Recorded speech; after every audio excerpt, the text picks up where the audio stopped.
One thing you'll notice is that I'm not a purist. I use oil pastels, I use Prismacolor, oil paint, usually with a solvent base rather than linseed or Damar. I use my fingers, brushes, rags, anything that will give me purchase on the canvas. I start by taking these large unstretched canvases. They are hemmed. You can see here that I go to a sailmaker and I hem up the canvas. But that way I can work on the floor, I can work on the wall. The initial wash is always done on the floor. And in many ways they're like, that initial lithographic wash that you might have, which allows for this tremendous ambiguity of space.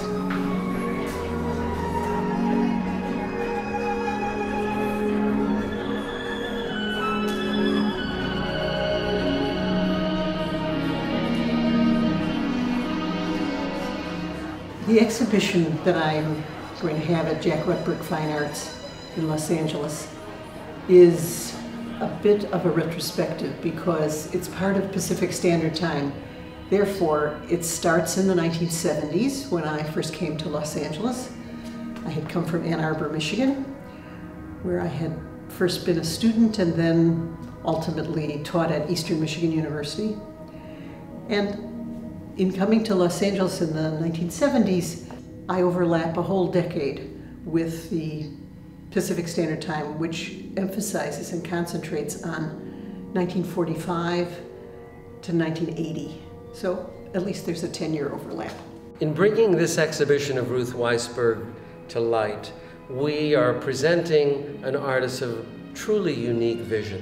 It's done in concert with the Getty Initiative Pacific Standard Time, which presents the most formidable artists from 1945 to 1980. And Ruth Weisberg has been a critical element in this tapestry of Los Angeles art, as she's been an inspiration to artists for decades, both here and beyond. I'm very excited to see an exhibition that has very significant works of mine from the 70s and then proceeds to the present with some stops in between. There is, I think, a lot of continuity. I continue to be very interested in art history, the history of the Jewish people, a lot of use of kind of poetic invocations of the human body, human relationships. I am not a person who shies away from using myself, members of my family, but in the context of something that has a large sweep, a fairly fast horizon, because I really want to relate to the paintings of the Renaissance, for example. And the current body of work is the museum as muse. That's how I think of it. And I've been taking, specific paintings.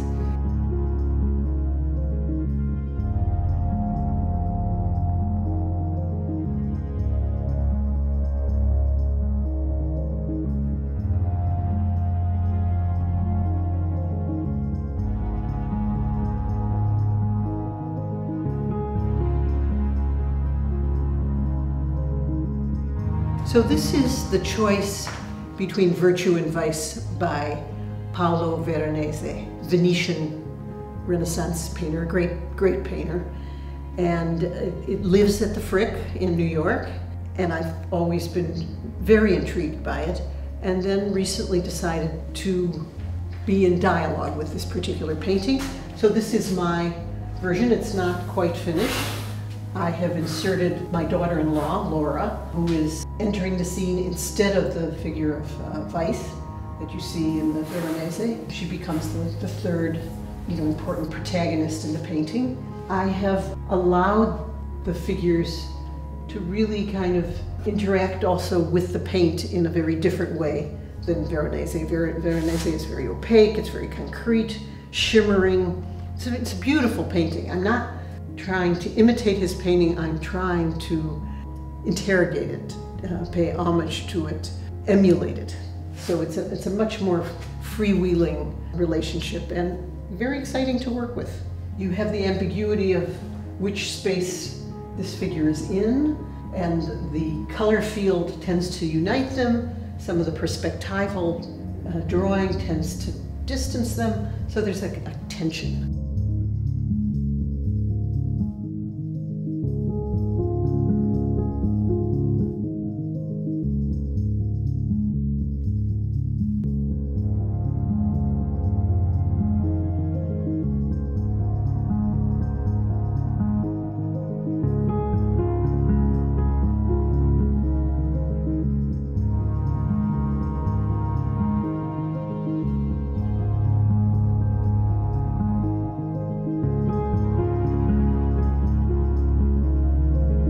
This postcard I'm holding up is from the Art Institute of Chicago.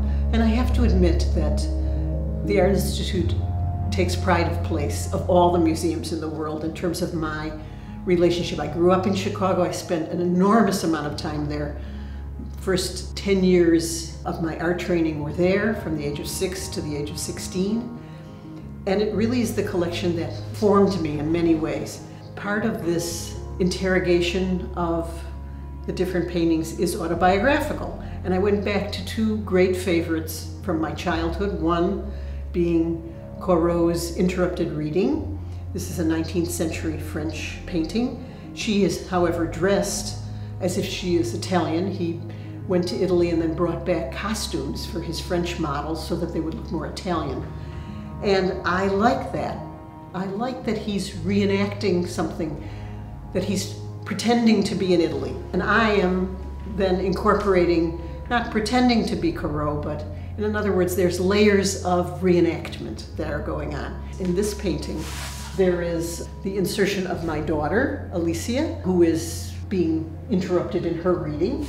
And then you have the kind of overwhelming figure, actually larger than it is in the actual Corot. Again, the method of doing it, the visual qualities are meant to merge the images, to confound them, to elaborate certain relationship between the present and the past, to make it more ambiguous. You know, what's present and what's past, hopefully would be one of the questions. You know, what's memory and what's reality?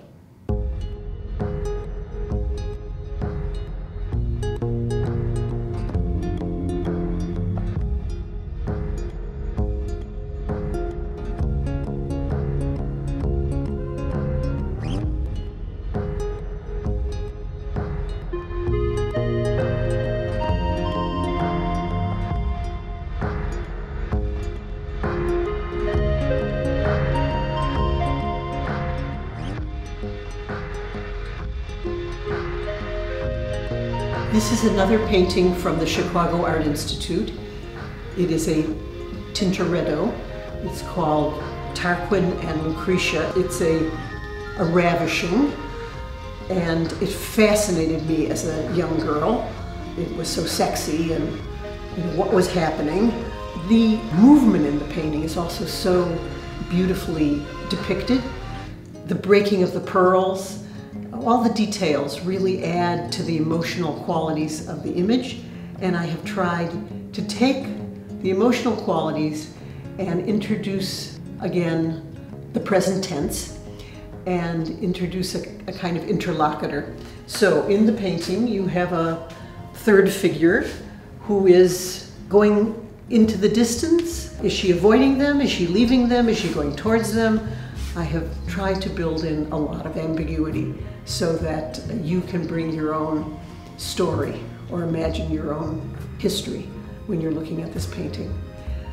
I also, again, make use of this very fluid ground and letting the figures melt into the ground, sometimes losing details, sometimes pulling detail out, so that you have a kind of interplay between a very, very rich surface and a fairly honest figurative study. I find this mixture of something that in some ways was taken from abstract expressionism, this very active field of color, and then inserting honestly figurative works, figurative elements, is somewhat unusual and really a hallmark of my work.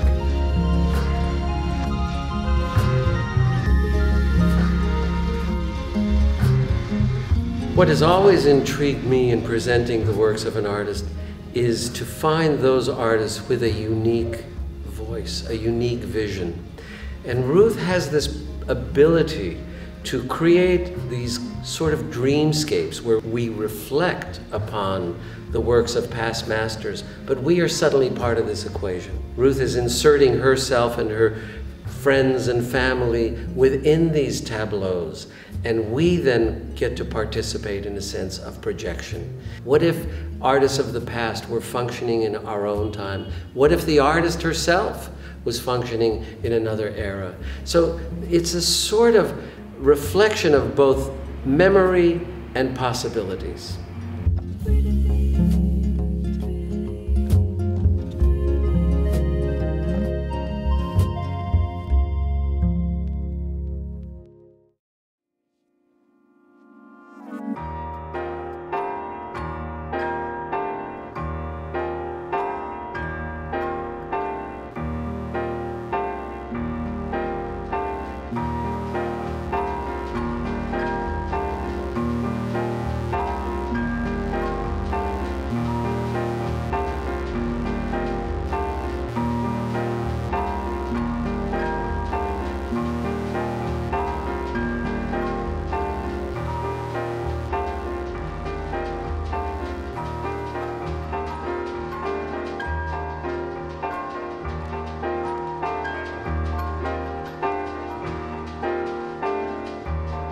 One thing I recently went in search of, I dug up, as it were, was the catalog for the exhibition that I did in 1979 at Barnstall.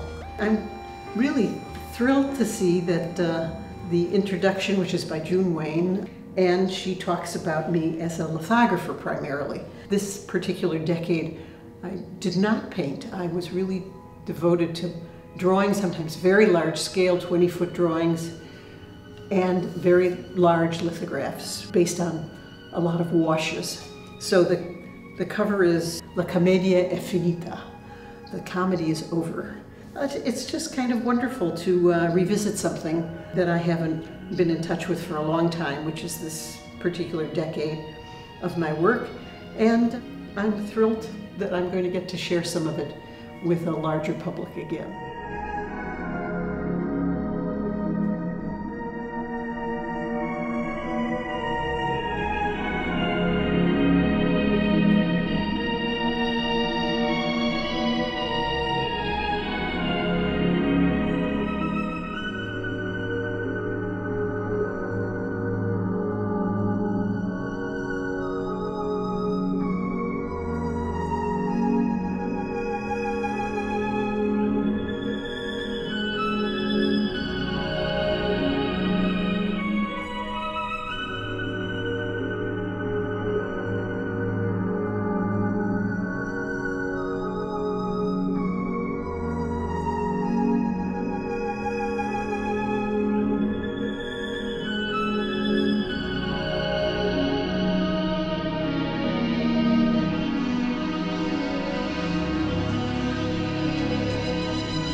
What we see walking through this exhibition of now and then is an artist celebrating, reflecting, and paying homage to where she comes from, where we come from.